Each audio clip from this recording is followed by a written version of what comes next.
Hello friends, today we are going to study the flow of GST by taking one case study.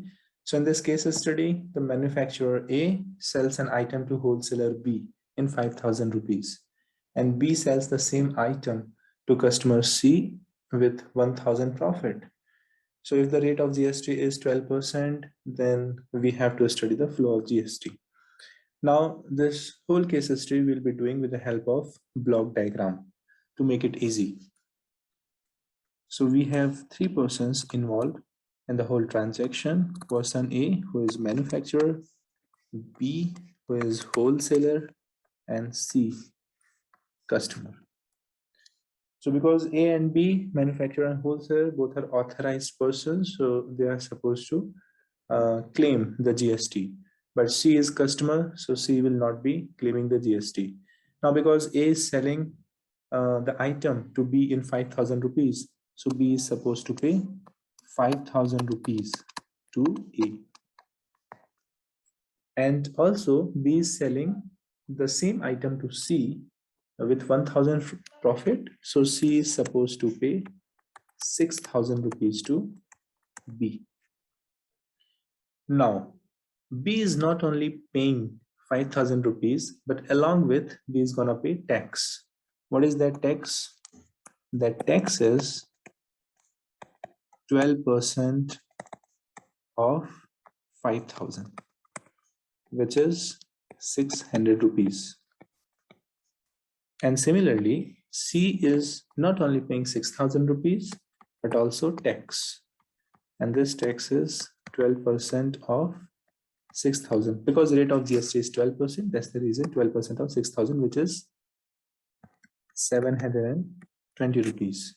Now the tax which B is paying on the cost price, this tax is known as input tax.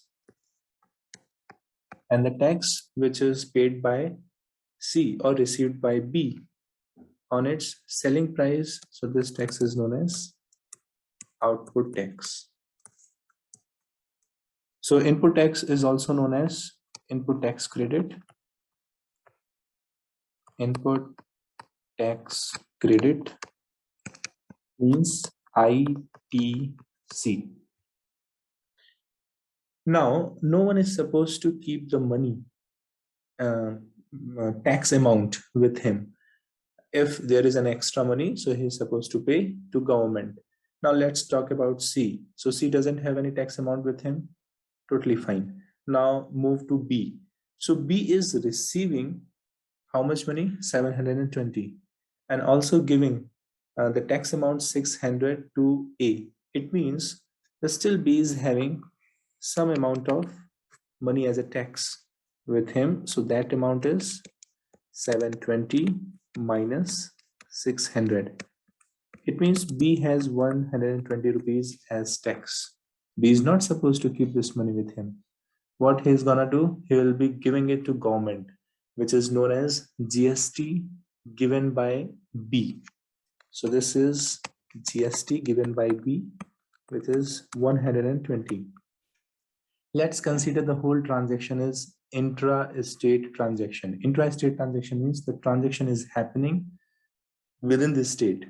So intra-state transaction means this tax amount will be divided into two equal parts. One is CGST and another one is SGST.